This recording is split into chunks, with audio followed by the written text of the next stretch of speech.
When I got my watch for 25 years of service, I was the first one called up. Not knowing how the evening would go, I accepted my watch, which has since died, said thank you, and sat down. Everyone after me proceeded to speak a few words, so I felt like a goof for being unprepared. At 30 years, when they called me up, I'd prepared something to say, but the program had gotten longer, so they only let the retirees speak. That's fair, but since I had a speech, I didn't want to waste it. So here it is, with a little added, since on my channel I set the time limits. I apologize for taking 6 months to get this done. I worked on it, but something always held me up. I was more down about the milestone than I thought I would be, but this is a better late than never situation. I think I also worried about leaving someone out. There are so many people that have helped me and supported me along the way. I couldn't mention them all. I showed up on campus as a student 40 years ago with tight flared jeans and long hair looking like a bad caricature of Shaggy from Scooby-Doo, but skinnier. I honestly thought no one would ever see my forehead or my ears. I lost on that bet. I came at the end of the age of legends, and as a freshman I had some of those legends in class. Dr. Brooker, Dr. Delphin, Alice Fryman, all in the first semester. Ken Sidebottom, Herb Castle, John Beatty. I also met my lovely wife Sally in my freshman English class with Alice, and I also started talking to her at lunch after philosophy with Dr. Castle. I've been so lucky to have Sally's support through the grind of graduate school and the roller coaster of 30 plus years teaching chemistry. My children, Jane and James, also put up with long nights when Dad was busy grading papers or writing tests. I had the best parents in the world who supported me even when they didn't quite understand what I was doing. My mom is still the smartest person I know. I thank them all for their support. Later, I had class with more legends like Ed Von Drack, Victor Chu, George Weimer, Jim Ream, David Anderson, Ken Borden. Much of what I do today is an homage to the legends that taught me. When a student calls my name and I respond, "What?" Or when students are trying to avoid work and I say, "Maybe if you ignore it, it will go away," I'm channeling Dr. Brooker. When a student answers a question and I respond with, "Are you sure?" Or when a student wants to settle for a wrong answer and I say, "That's okay, it'd only be -10, or "Whatever makes you happy," that's Dr. Delphin. When I finish a class with all 3 boards full of equations and problems, I'm doing my best Dr. Von Drack. And when I take points off because a student didn't pay attention to the details, that's Dr. Von Drack too. When a student is trying to turn their work into my work and I say, "It's not my problem, I already passed this class," it's a direct Dr. Beatty. My personal version is, "That's okay, you'll do better when you do it again next year." Students seem to find that less comforting than I intend it to be.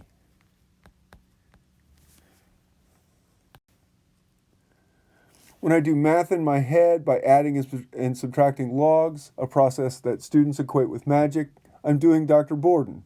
I can't come close to matching his bad jokes. I can't really do Alice Fryman because I haven't come up with an excuse to stand on the desk and shout about sex in a Brooklyn accent in an organic chemistry class. But I can try to match her passion for her subject and her commitment to convince students that they have more potential than they originally thought possible.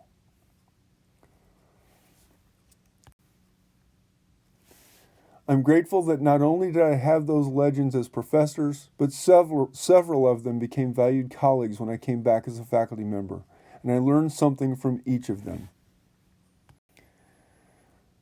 Dr. Borden, Dr. Beatty, Dr. Brooker were the science power trio, the killer bees.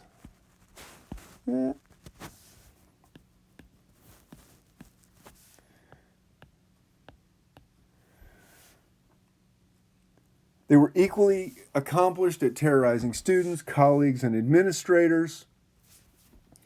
And the standard they followed and that they passed on to me was, do what is best for the students.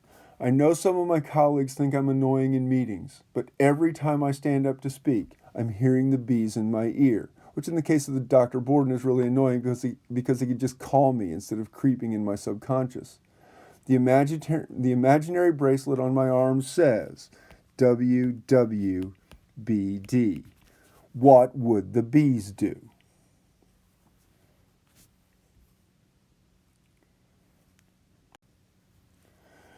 Dr. Brooker passed away in 2000 after making his morning walk to check on campus. He served the university from 1950 until his retirement from full-time teaching in 1987, and then he continued to teach part-time until the end.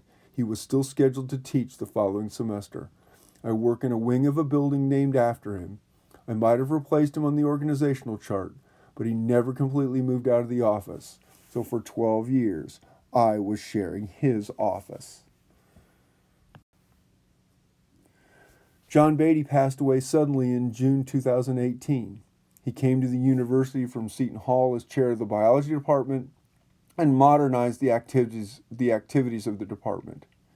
He forged an unusual alliance between biology and chemistry that completed the killer bees, and that coalition really directed the growth of the sciences for 30 years. He was instrumental in the founding of the program in physical therapy and in selecting its first director. Their collaboration established the reputation of the Krannert School of Physical Therapy and led to the growth of the institution. Arguably, the modern University of Indianapolis grew from the collaboration of those two. Indiana Central became U of I, which became the modern U-Indy.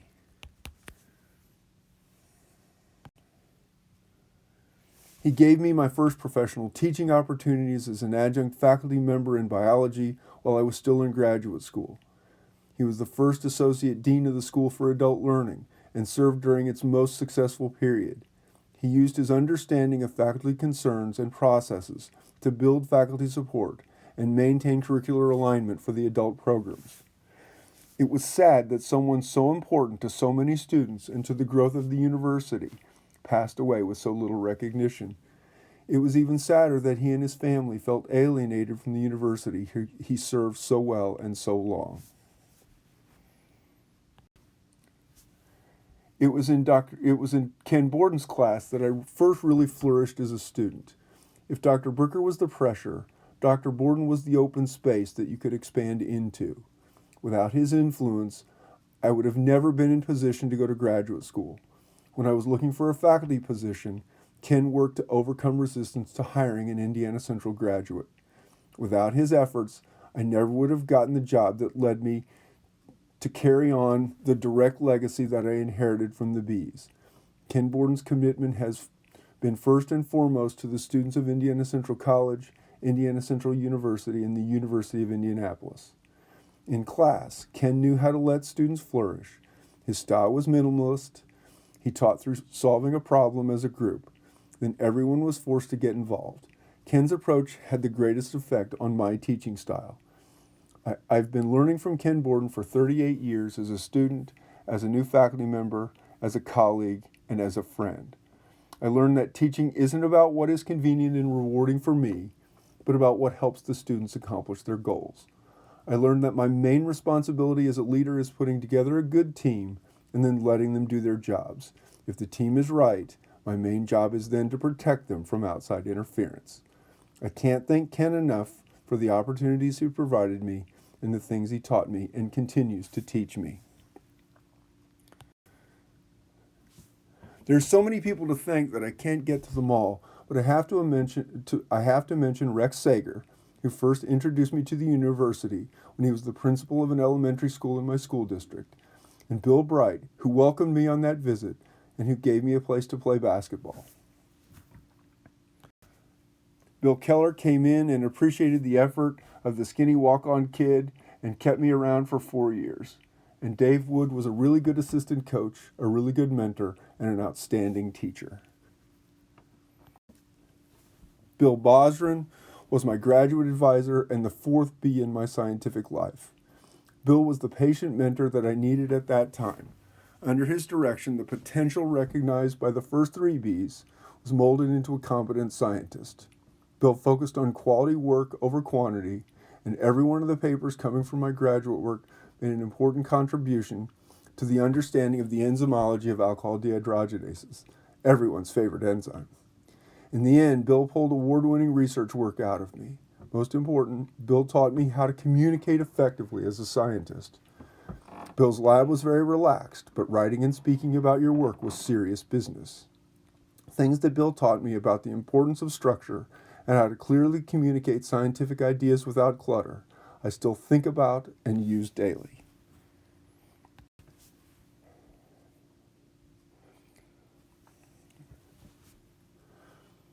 My time associated with the university overlaps 5 presidents: Gene Cease, Ben Lance, Jerry Israel, Beverly Pitts, and now Rob Manuel.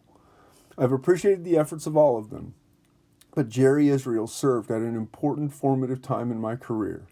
Jerry was equally comfortable recognizing and rewarding outstanding teaching and outstanding scholarship, and he believed in the importance and power of the faculty as a driving force in the university. Jerry intentionally engaged in the tenured faculty as the leaders they are and should be. He was the last president of the university to have to face the full faculty every month with every issue of the university on the agenda. Jerry was not threatened by the faculty. He relished harnessing the energy of the faculty to accomplish big goals. He pushed the faculty to form the faculty senate to represent faculty interests. Jerry understood that engagement with the faculty and faculty participation in moving the university forward and solving its problems was essential to the long-term health of the institution. Jerry also understood the importance of big, ambitious, aspirational goals. There were things that he could not do by himself, but he could inspire the community to get it done. Under Jerry, Faculty Staff Institute was actually an enjoyable experience. He was not afraid of faculty humor in skewering the university and administration, and humorous, satirical faculty-led skits were a part of the day. But he ended trying to get the institution to focus on an aspirational goal, and I left those days feeling inspired to start the year.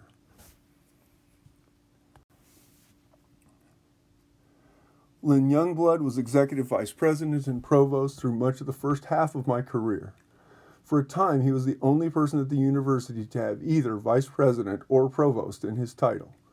Lynn exemplified the concept of a leader taking responsibility.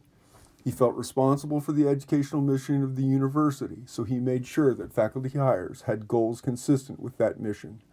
The promotion and tenure process was not substantial enough to be consistent with guidelines on faculty hiring, promotion, and tenure.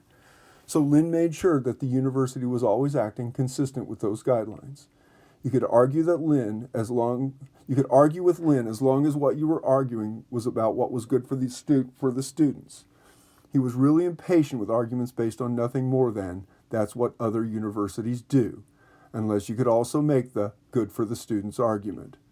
Whether you agreed or disagreed with decisions he made or things that he did, you had to always concede that Lynn was doing what he thought was best for the university and its students. And he told the best version of the old Mel Famey baseball joke that I ever heard. Mary Moore was the dean of the College of Arts and Sciences early in my career, and she brought together a diverse group of young faculty members with strong personalities and opinions to work on building a new core curriculum. Perry Key, Billy Ketchings, Tony Morris, Larry Sondhaus, among others, and I was lucky to be part of that group. We built a core curriculum that served the university for 20 years, and friendships and professional relationships that influenced university curriculum, faculty governance, and faculty affairs for nearly 30. I just saw a quote that says, "Leadership is about influencing others, rather than about demanding and coercing." That was Mary's style, and her imprint was clear on that core and that group and so many other accomplishments. I don't think Mary gets recognized enough for her contributions. If people would pay attention, Mary Moore is a lesson in effective leadership through communication and influence. Jen Drake was a strong, tough leader as Dean of the Shaheen College of Arts and Sciences. She took criticism as a challenge to get better. She understood that the harshest criticisms often come from the people with the strongest passions, and that passionate energy can be harnessed to solve problems. There might have been once or twice that I was the volcano she was trying to tame, but she never withdrew from the discussion. She listened to understand the context of issues, and her first impulse was always to back up her people. While Evergreen State got an outstanding academic leader, we miss her greatly here. I work in the best, most supportive department in the university. We truly work as a team, we care about the students, and we support each other. I feel lucky every day for the people I work with. I can't say more, or I'll never stop talking about them. I also thank those faculty members that only work with us part-time. You are all an invaluable part of the department, and I value those colleagues that have chosen to leave to pursue other interests. I've learned something from all of you.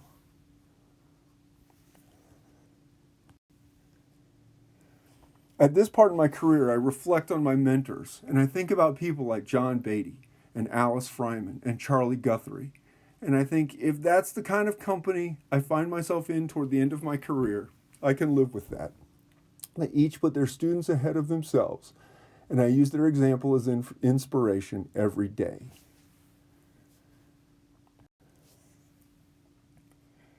If you want to be successful, it's just this simple.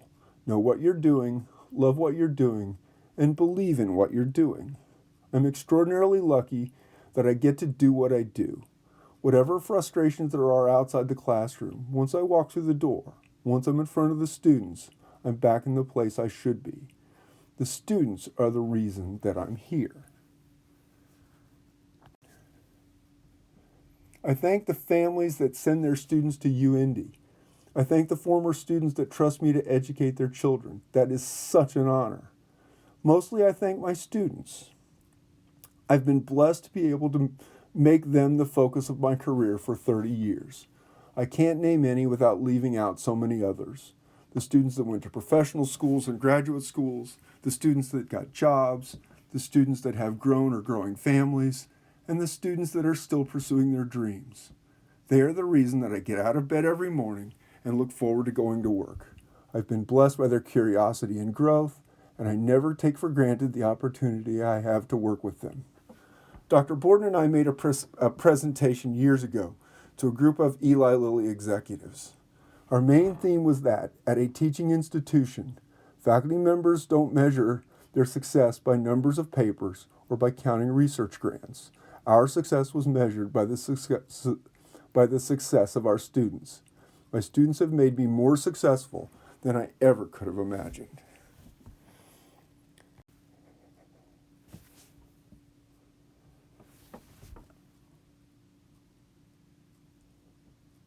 Thank you.